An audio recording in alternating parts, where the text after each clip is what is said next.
বন্ধুরা আসসালামু আলাইকুম, কেমন আছেন সবাই? আশা করি ভালো আছেন। তো আজকে আব্বু আসার সময় শাপলা নিয়ে আসছে। এটার একটা দুর্দান্ত রেসিপি হবে, তো এটা আপনারা ভালো করে দেখতে থাকুন। তো এখন এটাকে খুলে নিচ্ছে আমার বোন।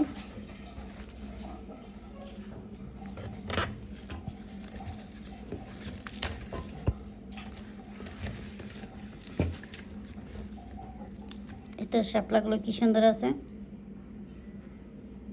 তো পরবর্তীতে এটার কি রেসিপি হবে সেটা আপনাদের সাথে শেয়ার করব।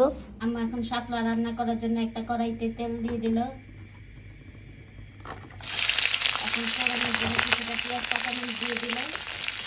পেঁয়াজটা লাল হয়ে গিয়েছে। এখন আমি সামান্য রসুন বাটা দিবে। এখন একটু পেঁয়াজ বাটা দিবে।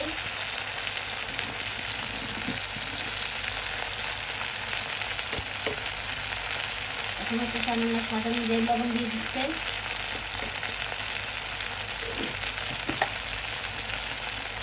এগুলো কষার সাথে এখন ভালোভাবে কষাবে। এখন আমি হলুদ দিয়ে দিবে। মশলাটা কিছু কষানো হয়েছে। মরিচের গুঁড়ো দিয়ে দিচ্ছে।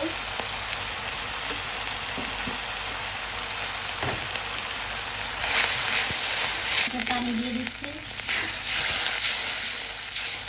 পানি দিয়ে এখন এটাকে ভালোভাবে লাগবে। চিংড়ি মাছ দিয়ে দিচ্ছে। চিংড়ি মাছটা দিয়ে শাপলা রাখবে তার জন্য।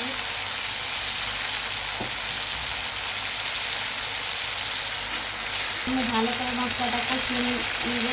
কষানো হয়ে গিয়েছে, এখন আমি শাপলাটা দিয়ে দিবে।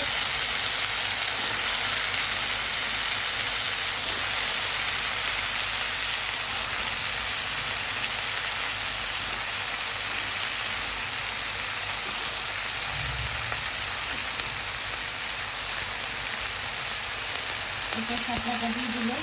একটু কষিয়ে নিলে এখন আমি এটাকে ঢাকনা দিয়ে ঢেকে দিবে। তো ঢাকনাটা ঢেকে দিল। হয়ে যাওয়ার পর আপনাদের সাথে শেয়ার করব কেমন হয়েছে। আর তরকারিটা দেখেন হয়ে যাচ্ছে। তো খাবারের সময় আপনাদের সাথে শেয়ার করব।